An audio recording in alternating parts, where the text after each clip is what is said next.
नमस्कार मित्रों, स्वागत करता हूं मैं आपका वापस से एक बहुत ही इम्पोर्टेंट वीडियो में, जहां आज हम बात करने वाले हैं मैपिंग के बारे में।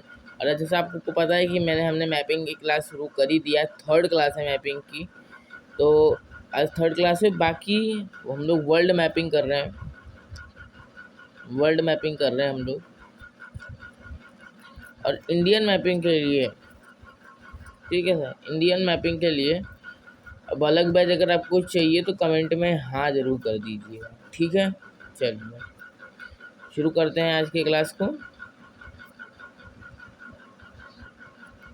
तो ये पहला वीडियो कल का वो देख लेना, मैपिंग फॉर यूपीएससी हमारा बैच शुरू हो चुका है। बाकी हमने एशिया में एंट्री मार ली थी। साउथ एशिया में सार्क और आसियान कंट्रीज़ को देख लिया था, ठीक है।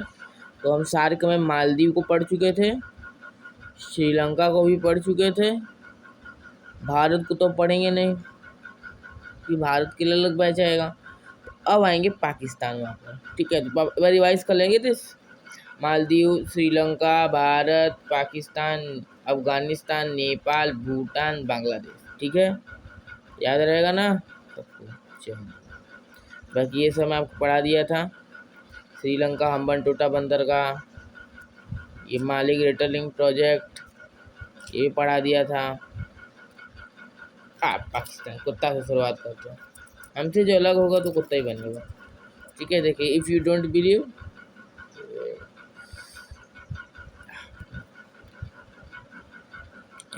Believe, then see on Google. देखिए, हाँ, इसको हाईलाइटेड रहेगा, इससे ही रहेगा। If you don't believe then see on गूगलवा में देख लो। बिल्कुल देख रहे हो, पूछ सब मैच कर रहा है, बिल्कुल मैच कर रहा है। पाकिस्तान कुत्ता कुत्ता ही है, हमसे अलग हो कुत्ता ही रहेगा। चलिए देखिए, यहाँ भारत वर्ल्ड मैप से भी याद करेंगे ना तो क्या रहेगा, थोड़ा आसानी रहती है याद रहने में। देखिए, जूम कर दूँ यहाँ पे, यहाँ रह गया ये। हाँ, तो ये भारत हो गया।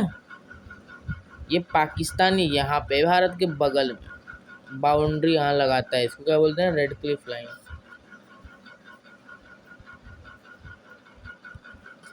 रेड क्लिफ लाइन बोलते हैं इसको, ठीक है। बिल्कुल ठीक है, कॉन्सेप्ट समझ गए ना। चलिए, और बाकी अफगानिस्तान भी आज पढ़ लेंगे। तो पहले पाकिस्तान पे आते हैं। पाकिस्तान में देखिए, तीन प्रांत को याद रख लीजिएगा। एक प्रांत है,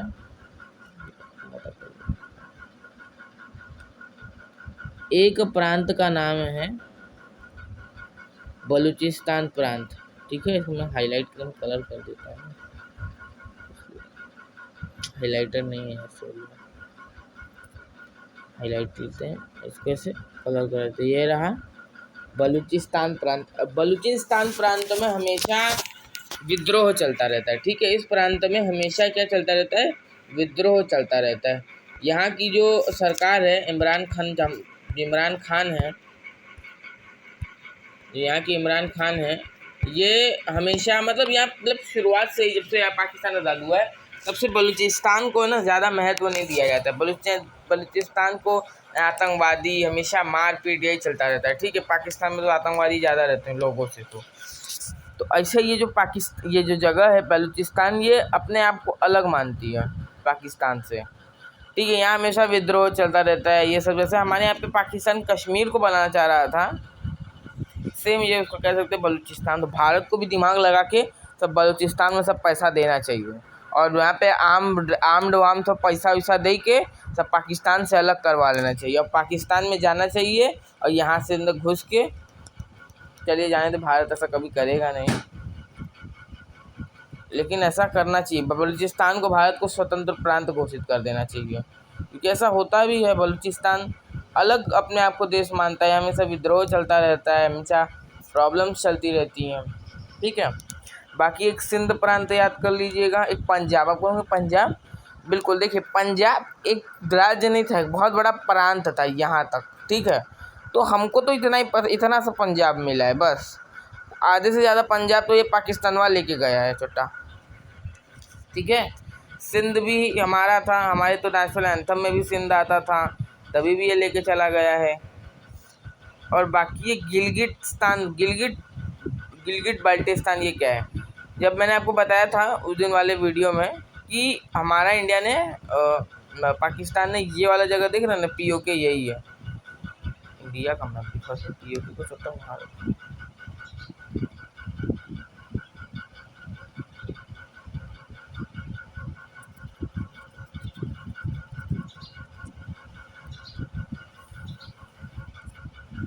देखिए, हाँ फुल मैप है। तो ये जो POK वाली जगह है ना, यहाँ पे ये वाली जगह, इसको ना पाकिस्तान गिलगिट बोलता है, क्योंकि इसने पहले कब्जा कर लिया था। सीज फायर वाली कहानी मैंने पहले ही आपको बता दी थी, ठीक है। तो हुआ क्या था, मैं वापस देख ले तो बताता हूँ मैं आपको, क्योंकि मैं पाकिस्तान पढ़ाता हूँ तो पढ़ाना जरूरी है ही। तो बात ये थी कि जब हमारा देश 1947 15 अगस्त को आज़ाद हुआ था, उसी में अक्टूबर महीने में इसने कश्मीर पे वापस से हमला कर दिया था, ठीक है। तो कश्मीर में जो उसी समय राजा हरि सिंह वहाँ के राजा हुआ करते थे, देखिए मैं मैप में दिखाता हूँ, अच्छा हाँ, राजा हरि सिंह वहाँ के राजा हुआ करते थे। तो ये जो जगह देख रहे हैं ना, ये वाली LOC यहाँ दिखाया गया है। तो यहाँ पे पाकिस्तान के आतंकवादी घुस गए थे, ठीक है। हाँ, तो पाकिस्तान के यहाँ जो आतंकवादी घुस गए थे, तो उन्होंने यहाँ पे कब्जा, यहाँ तक वो आ गए थे और भारत की सेना उनको पीछे धकेल रही थी। तब तक नेहरू जी ने मना कर दिया और ये मामला UNO में लेके चले गए। अगर ये मामला UNO में नहीं गया होता तो आज इस्लामाबाद हमारा होता, ठीक है। अरे मतलब सही बात, हमारी भारतीय सेना ताकतवर थी। और क्योंकि बात क्या थी मैं आपको वापस बताता हूँ, चलिए। कश्मीर उस समय भारत का पार्ट नहीं था। तो जब रातों रात हमला हुआ तो राजा हरि सिंह ने इंस्ट्रूमेंट ऑफ एक्सेशन पे साइन कर दिया था, विलय पत्र पे साइन कर दिया था। क्योंकि उस समय जो गवर्नर जनरल माउंट बेटन थे, वो ये कहते थे कि अगर हम कश्मीर के साथ युद्ध लड़ लेंगे तो ये तो इंटरनेशनल युद्ध हो जाएगा, ठीक है, इंटरनेशनल वॉर हो जाएगा। क्योंकि और एक नए आज़ाद देश के लिए इंटरनेशनल वॉर लड़ना सही बात नहीं है। इसीलिए पटेल साहब ने बोला एक काम कीजिए, इनको इंस्ट्रूमेंट ऑफ एक्सेशन पे हमारे अंदर ला दीजिए। तो हरि सिंह ने कहा ठीक है। तो रातों रात भारतीय सेना पहुंची, लड़ाई हुई, लेकिन नेहरू जी UNO में मामला लेके चले। UNO ने वहाँ पे सीज फायर डिक्लेयर कर दिया, और जहाँ तक पाकिस्तान की सेना आई थी उसको क्या घोषित कर दिया, LOC, लाइन ऑफ कंट्रोल घोषित कर दिया, ठीक है। कंसेप्ट समझ में आ रहा है? जहाँ तक पाकिस्तान की सेना आ गई थी वहाँ पे सीज फायर यानी युद्ध लड़ना होगा। जहाँ तक हुआ इसको लाइन ऑफ कंट्रोल कहते हैं। और कश्मीर में प्लेबिसाइड की भी बात होती है, वो कश्मीर में आप पढ़ूंगा बता ही दूंगा। तो कश्मीर में प्लेबिसाइड की जो बात होती है वो इसीलिए ही होती है, कश्मीर में जो प्लेबिसाइड की बात होती है। लेकिन जब इनकी सेना हट जाएगी तब यहाँ पे प्लेबिसाइड, यानी कि वो वोट करेंगे जनता कि हम यहाँ रहेंगे कि कहाँ रहेंगे। तो मूवी भी आई कश्मीर फाइल्स में।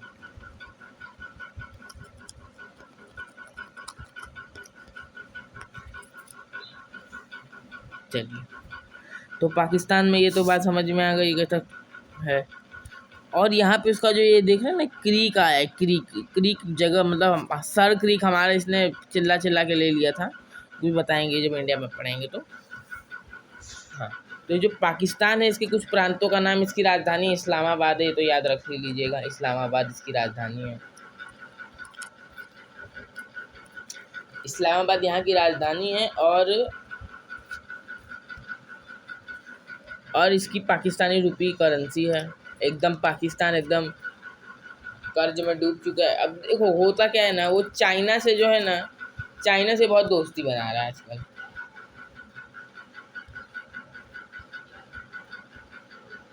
आजकल। ये चाइना से बड़ा दोस्ती बना रहा है, ठीक है। चाइना से जो है ना पाकिस्तान बहुत दोस्ती बना रहा है, ठीक है। और यहाँ पे उसने रोड भी बनाया, CPEC, ये वाली जगह जैसे गिलगिट पाकिस्तान से जा रही है, चाइना का बॉर्डर नहीं लगता है। देखो ये मैप में शायद नहीं रहेगा, ये वाले मैप में शायद मैं दिखा सकता हूँ, हाँ जूम करके थोड़ा सा, चलिए ऊपर वाली साइड में यहाँ देखो, ये पाकिस्तान है, पाकिस्तान का कहीं से मैप आप ध्यान से देखेंगे तो चाइना से नहीं लगता है, ठीक है। तो यहाँ से उसने ये वाला यहाँ तक के एरिया को तो कब्जा कर ही लिया है, तो यहाँ से यहाँ तक वो एक रोड बना रहा है, उसको बोलते हैं CPEC, China Pakistan economic corridor. अब इसमें यहाँ में पैसा पाकिस्तान का लगेगा और ट्रेड करेगा कुल चाइना, और चाइना अपना फ़ायदा देख रहा है इससे, ठीक है। अब और अब यहाँ पे दो बंदरगाह है, एक कराची बंदरगाह है और एक ग्वादर बंदरगाह है, ग्वादर बंदरगाह। और वहाँ पे बलूचिस्तान वाले विरोध कर रहे हैं कि ये हमारे फेवर में नहीं है। अभी करंट की न्यूज़ है कि ये चीज़ हमारे फेवर में नहीं है, ये जो CPEC है हमारे फेवर में नहीं है। अब CPEC जो है हमारे भारत सॉरी पाकिस्तान के फेवर में, इससे पाकिस्तान का सही में लॉस भी हो रहा है, बट पाकिस्तान को समझता नहीं है, तो चाइना के भरोसे हो रहा है, क्या कर्ज दे रहा है, वो क्या ही कर सकते हैं, ठीक है। और यहाँ पे अब देखो तो ये पाकिस्तान है, अब पाकिस्तान से यहाँ है तुर्कमेनिस्तान, ये वाले मैप नहीं दिखेगा, एशिया वाले मैप नहीं दिखेगा, हाँ देखिए यहाँ पे आप जूम करके देखो, मैं आपको जूम करके दिखाता हूँ।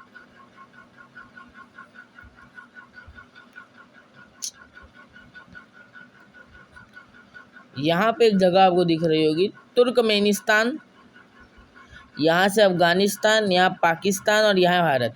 तो एक पाइपलाइन बन रही है जिससे गैस आएगी, इसको बोलते हैं टापी, यानी कि Turkmenistan, Afghanistan, Pakistan, India pipeline, तो इसको बोलते हैं टापी पाइपलाइन।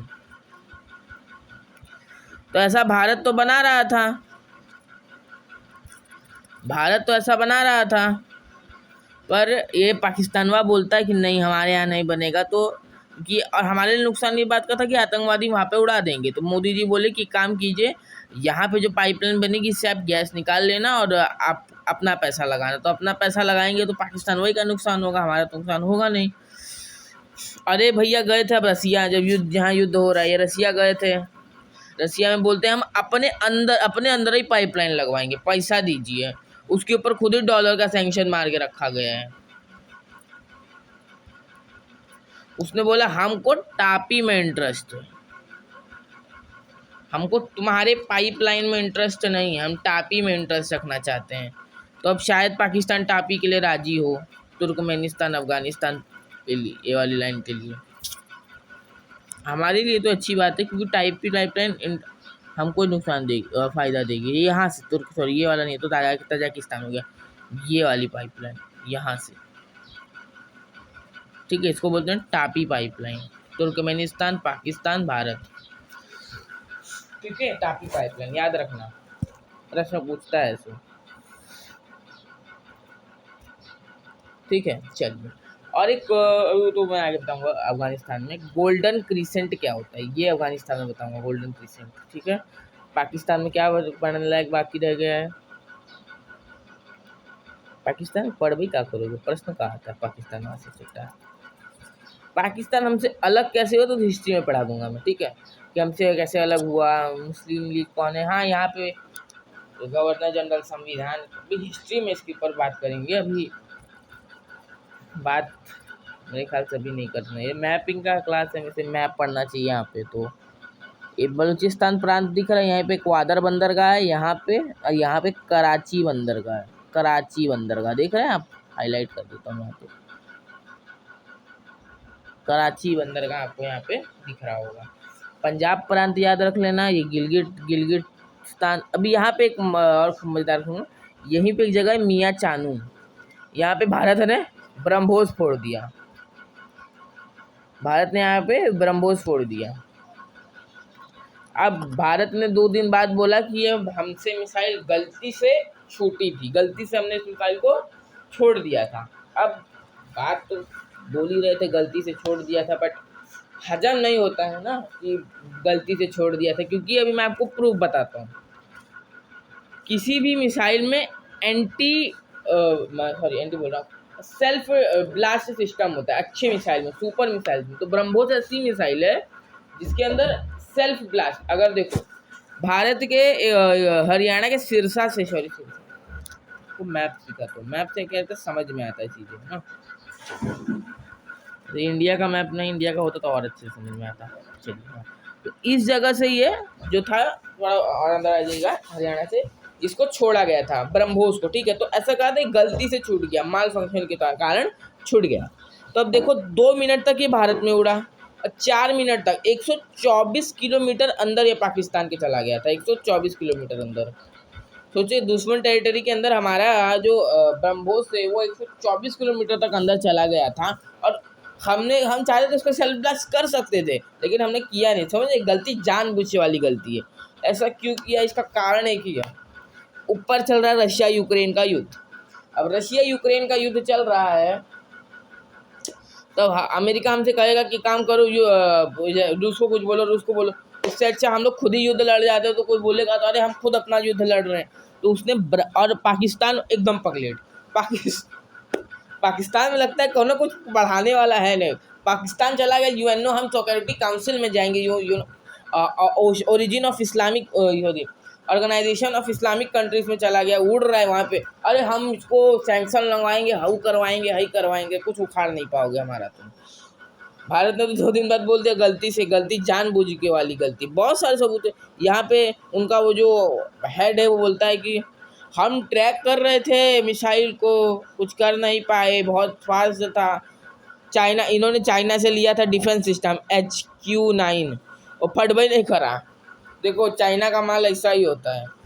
चाइना बोल रहा है तुम हमारी बेइज्जती कर दी, चाइना ले रहा था उनसे, अब वो बोले भी नहीं रहा है। और यहाँ तक जो हमारे दोस्त यहाँ पे फिलीपींस, इंडोनेशिया और ताइवान है, कंबोडिया है, लाओस है, सब हमसे बोल रहे हैं भैया जल्दी, इंडोनेशिया सब बोल रहे हैं भैया जल्दी दे दो ब्रह्मोस। हाँ, अब चाइना को मारने में हम को कहाँ आएगा। तो ब्रह्मोस टेक्नोलॉजी को ये चाइना का जो HQ9 डिफेंस सिस्टम है वो मार नहीं पाया। तो ब्रह्मोस टेक्नोलॉजी बहुत बढ़िया है, इससे हम समझ सकते हैं, ठीक है। चलिए हाँ, जब ब्रह्मोस वो रशिया और इंडिया के द्वारा बनाया गया था। अब ये बोल रहा है छट्टा कि हम उसका धातु पता कर लेंगे, धातु पता करके उसको ऐसा ब्लास्ट कर दिया गया है कि वो पाकिस्तान नहीं बना सकता। बोलते हैं हम ब्रह्मोस बना देंगे, कुछ नहीं बना पाओगे यहाँ पे, तुम बस चिल्लाओगे। अब ये तो इमरान खान का भी पत्ता कटने वाला है यहाँ पे। वहाँ पे संसद में अविश्वास प्रस्ताव लाया गया है, चले जाएंगे यह जल्दी। कौन आए, वहाँ पे सेना का शासन बहुत होता है। आप देखोगे हर 10 साल में जो सेना आई जाती है। हमारे भारत में ऐसा नहीं होता, कभी इसका कारण मैं आपको बताऊंगा। तो आज पाकिस्तान शायद ख़त्म ही हो गया मेरे ख्याल से। पाकिस्तान में है ही क्या, कुछ दिनों में ऐसी भय नहीं था, बच जाएगा, भारत में मिल जाएगा। बाकी कराची बंदरगाह, ग्वादर बंदरगाह और ये सब प्रांत में, सिंध प्रांत, पंजाब प्रांत, सिंध प्रांत, और सब राजधानी बता दी, वो याद कर लेना, ठीक है। हाँ, बाकी और का ये आतंकवादियों का गढ़ है, पाकिस्तान में रहने वालों को आतंकवादी कहा जाता है। और क्या कहूँ मैं इनके बारे में। अब युद्ध तो भारत पढ़ाऊँगा तभी बता दूँगा। युद्ध अभी क्या, पाकिस्तान भारत के युद्ध कभी पढ़ेंगे, पर अभी ये मैप चल रहा है, युद्ध पढ़ाने लायक मुझे स्थिति नहीं लगती। बांग्लादेश में 1971 तो मैं पढ़ा ही दूंगा, उसका चिंता मत कीजिए। तो अब दूसरे देश पे प्रस्थान करें, अफगानिस्तान पे जाते हैं। यहाँ पे तालिबान का कब्जा हो चुका है। कैसे तालिबान का कब्जा हुआ, आज मैं यही सोचा अफगानिस्तान की मैपिंग करवाने से ज़्यादा मज़ा रहेगा ये तालिबान की कहानी ही लोगों को बता दूँ। बहुत ही इंटरेस्टिंग कहानी है, तो इसके लिए ब्लैंक स्लाइड की सबसे ज़्यादा मुझे आवश्यकता पड़ेगी। अब देखो, आपको जैसे पता होगा 1919 में भारत से अफगानिस्तान अलग हो गया था डूरंड लाइन से। तब पाकिस्तान तो एक ही था, भारत पाकिस्तान अफगानिस्तान एक ही था। आप जानते हैं अफगानिस्तान और पाकिस्तान में मिला कैसे था। चंद्रगुप्त मौर्य ने जब सेल्यूकस निकेटर की बेटी हेलेना से शादी की थी, तो उन्होंने दहेज में पाकिस्तान अफगानिस्तान मांगा था। और 1919 में जब एंग्लो अफगान वॉर, तीनों एंग्लो अफगान वॉर ख़त्म हुए, उसके बाद क्या हुआ, डूरंड लाइन से अफगानिस्तान को अलग कर दिया गया, ठीक है। वहाँ पे शाह वंश का शासन आ गया। मोहम्मद जही शाह वहाँ के लास्ट राजा थे। बीमारी के कारण वो इटली भाग गए थे, ठीक है। तो वहाँ का उनका मंत्री था दौलत खान, वहाँ पे तख्ता पलट कर लेता है और वहाँ का राजा वहाँ पे प्रधानमंत्री बनता है, बोलता है यहाँ पे संविधान का शासक रहेगा, ठीक है। तो लोगों ने कहा चलो ठीक ही है। राजा से अच्छा संविधान होता है, तो उसने वन पार्टी सिस्टम बना दिया, खुदा को सब बना दिया, प्रधानमंत्री, रक्षा मंत्री, विदेश मंत्री सब खुद ही बन गया। तो लोग सब जनता उसके शासन से ऊब गई थी। तो वहाँ पे सौर रेवोल्यूशन हुआ, सौर रेवोल्यूशन हो गया। ठीक है, 19 सन मुझे याद नहीं रहा, देख लेना सौर रेवोल्यूशन कौन सा सन में हुआ था, 79 के आसपास का सन था। तो वहाँ पे मोहम्मद बिन तारिकी यानी कि यूएसएसआर सरकार जो बनी वो यूएसएसआर के फेवर वाली सरकार थी। ठीक है, अब देखो यार, कोल्ड वॉर चल रहा है, मैंने आपको खैर बताया भी है, वर्ल्ड वॉर के बाद कोल्ड वॉर चलता है, वर्ल्ड वॉर सेकंड के बाद कोल्ड वॉर चलता है। वर्ल्ड मैप में कोल्ड वॉर पढ़ने लायक चीज है, वर्ल्ड मैप, वर्ल्ड मैप, हाँ यार, हाँ। तो ये और ये पहले यूएसएसआर इतना बड़ा हुआ करता था। ठीक है, हाँ। तो रशिया, यूएसएसआर और यूनाइटेड स्टेट्स के बीच युद्ध चलता था, कोल्ड वॉर। ये डायरेक्ट युद्ध नहीं होता था, इनडायरेक्ट युद्ध था। तो अब क्या हुआ, चाइना, अफगानिस्तान में रशिया कम्युनिस्ट सरकार आ गई थी, जो रशिया के फेवर वाली सरकार थी, प्रो रशियन सरकार आ गई थी। तो अब अमेरिका वहाँ पे लोगों को कहने लगा, वहाँ पे अब क्या है, कम्युनिस्ट लोग किसी धर्म को नहीं मानते हैं। तो वहाँ पे उसने मॉडर्नाइजेशन चालू कर दिया, लैंड रिफॉर्म्स चालू कर दिया, वेस्टर्नाइजेशन चालू कर दिया, स्कूल बनाना चालू कर दिए, टेक्नोलॉजी बनाना चालू कर दी। तो पाकिस्तान ने, यूएसएसआर ने बोला, सॉरी यूनाइटेड स्टेट्स ने बोला ये तो सही नहीं है भैया, बाकी अफगानिस्तान में इसका कोल्ड वॉर है, एक दूसरे से जलन तो होगी। बोले ये तो सही नहीं है, कुछ करना पड़ेगा। तो वहाँ पे उसने मजहबुद्दीन बनाना चालू कर दिया, मजहबुद्दीन। अब इससे क्या आता था, मजहब के लिए जो लोग लड़ते, उसने कहा कि तुम्हारे मजहब के खिलाफ जा रहा है, ये वेस्टर्नाइजेशन कर रहा है, तुम्हारी बेटियों को पढ़ा रहा है। अच्छा, यही ये यूनाइटेड स्टेट्स में जो डेमोक्रेसी, लिबरलाइजेशन, वेस्टर्नाइजेशन की बात करता है। हाँ, ईरान में जब इरानियन इस्लामिक रेवोल्यूशन के पहले ये वहाँ पे वेस्टर्नाइजेशन कर रहा था, वहाँ पे रशिया, देखो दोनों सही नहीं है। रशिया आज जब अफगानिस्तान में वेस्टर्नाइजेशन कर रहा है, मॉडर्नाइजेशन कर रहा है, और यूनाइटेड, तो वहाँ यूनाइटेड स्टेट्स अफगानिस्तान में आके बोल रहा है कि मॉडर्नाइजेशन गलत है, तुम्हारे मजहब के खिलाफ जा रहा है। और वहाँ पे यूनाइटेड स्टेट्स जब ईरान में वेस्टर्नाइजेशन कर तो रशिया के बोल रहा है कि तुम्हारे मजहब को खतरा है। तो वहाँ पे आयतुल्लाह खोमैनी ने ईरानियन रेवोल्यूशन कर दिया, इस्लामिक क्रांति जिसको हम कहते हैं। तो आप एक चीज़ देख रहे हैं, नोटिस करोगे आप कि दोनों सही नहीं है, दोनों अपने शासक के लिए, दोनों अपने हित के लिए हैं भाई। तो वहाँ पे यूनाइटेड स्टेट्स का इंटेंशन हो गया कि हम तो ईरान में हार ही गए, अब अफगानिस्तान में रशिया को जीतने नहीं देंगे। उसने मजहबुद्दीन बनाना चालू कर दिया, मजहबुद्दीन। अब वहाँ के लोगों को खास देखिए, अफगानिस्तान में पूरा पहाड़ जंगल है। अब कोई भी मॉडर्न सेना जो है ना, वो पहाड़ जंगल में जल्दी नहीं लड़ पाएगी, क्योंकि ऐसी ऐसी जगह में छुप छुप के मारते पता ही नहीं चले। तो रसिया 1989 में 10 साल के बाद गायब हो गया, उसकी कई सारे उसके टैंक सब उसका लॉस हुआ। कई लोग बोलते हैं कैसे, कहाँ से इनको हथियार मिलता था, कैसे इन लोग को हथियार मिलेगा। तो बगल में कौन है जरा आप देख लीजिए, बगल में आतंकवादियों का तो ससुराल है ना बगल में, पाकिस्तान आओ भगत करता था ना आतंकवादियों का, वहाँ तो ससुराल है। तो वहीं जब आतंकवादी जाके खाना पीना सब हथियार सब उन्हीं को मिलता था, वहीं से मिलता था। ठीक है, हाँ। तो वहीं से अफगानिस्तान और पाकिस्तान सब देता था, लो और रसिया को मारो। तो रसिया 1989 में भाग गया, 1989 में तो भाग गया। अब यूनाइटेड स्टेट्स कुछ नहीं किया।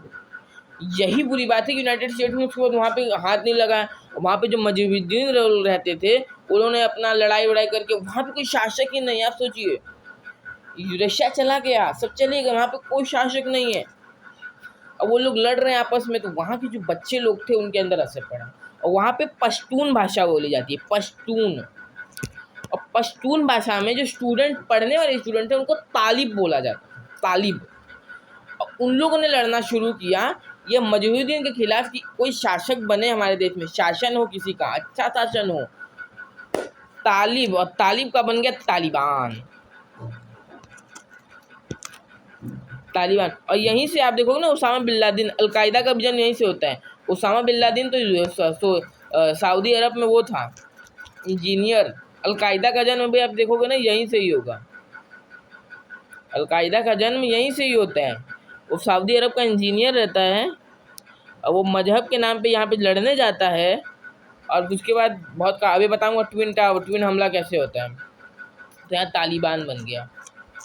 तालिबान ने अपना छत्र शासन कर लिया वहाँ पे 1995 से 2001 तक। और उसके बाद 2001 में जब ईरान और कुवैत का युद्ध होने लगा, इराक और कुवैत का युद्ध, इराक का कुवैत दिख रहा है, ये रहा, यहाँ होगा कुवैत, छोटा सा देश है, दिखने का नहीं, कुवैत यहाँ है, ये है इराक। इन दोनों का युद्ध चालू हो गया। तो यहाँ से सऊदी अरब से ये एरोप्लेन ये फाइटर जेट लेके जाते। तो ओसामा बिन लादेन ने कहा कि ये पवित्र धरती है, यहाँ इस्लाम का जन्म हुआ था, आप ऐसा यहाँ नहीं कर सकते। इसी गुस्से में वो यूनाइटेड नेशंस पे ट्विन टावर पे हमला कर देता है। और हमला करके वो वहाँ पे हमला करने के बाद वहाँ पे 9/11 का हमला कर देता है। वहाँ पे ट्विन टावर तबाह कर देता है, डिफेंस मिनिस्ट्री का घर तबाह कर देता है, व्हाइट हाउस तक पहुँचने वाला तब तक उसका घर तबाह हो जाता है। तब तक ये रहता है कि ओसामा बिन लादेन गया कहाँ पे। ओसामा बिन लादेन छुप गया था पाकिस्तान में, और अफगानिस्तान में उसको ढूंढा जा रहा था। कहाँ अफगानिस्तान, तालिबान ने कहा हमारे यहाँ नहीं है। उसने युद्ध छेड़ दिया 2001 में। अब पाकिस्तान गुस्से में अमेरिका घुस गया अफगानिस्तान में। गुस्से में घुस गया अफगानिस्तान में, जैसा रूस ने गलती किया था। और उसको 2001 से लेकर 2020 तक 21 तक लड़ते ही रहा, लेकिन तालिबान से जीत नहीं पाया। और तालिबान ने वापस से पूरा कब्जा कर लिया, वहाँ पे शासन कर लिया तालिबान ने। अब देखो क्या होता है।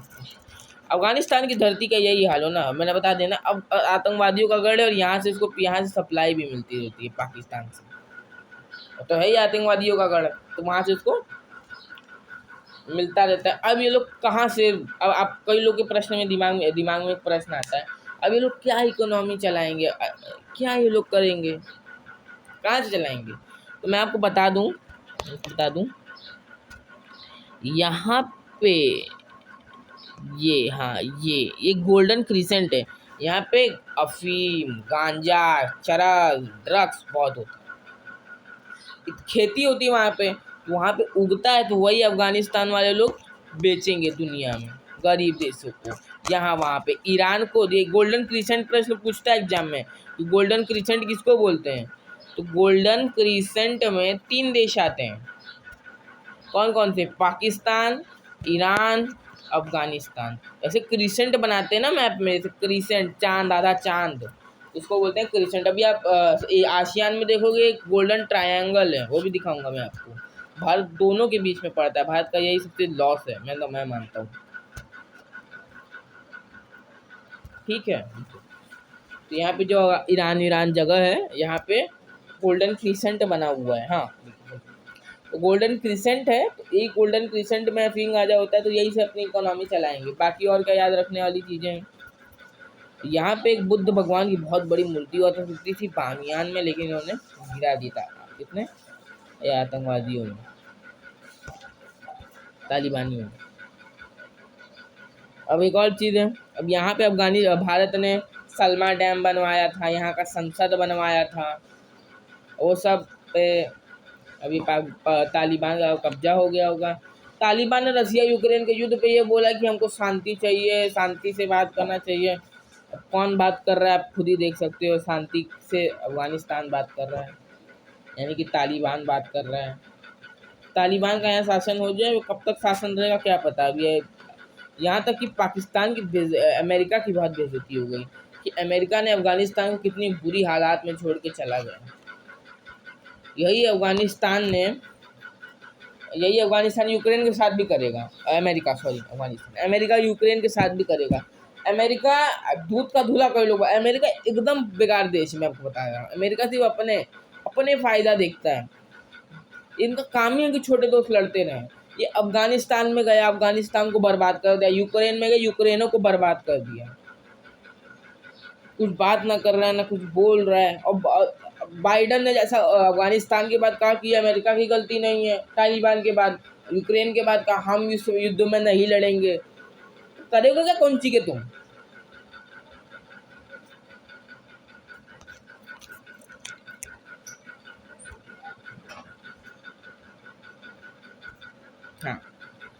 अब मैपिंग के हिसाब से भी कुछ देख लेते हैं। मैप तो कर नहीं रहे, बाकी फालतू ही होगा। चलिए, यहाँ पे 3 जगह है कि राजधानी काबुल, अफगानी दिनार, अफगानी यहाँ की करेंसी है। बाकी यहाँ पे एक जगह है गौर और एक है गजनी। अब गौर से आया था मोहम्मद गौरी, ल्यूटमैर और गजनी 17 बार भारत में। गौरी ने यहाँ एनेक्स किया, यहाँ तक भारत में उसने क्षेत्रवाद कराया था, उसने क्षेत्र बनाया था। और गजनी 17 बार भारत को लूट के गया था। मोहम्मद गजनी भी 17 बार भारत को लूट के गया था। इतिहास पढ़ा देंगे। चलिए बाय, तब तक के लिए।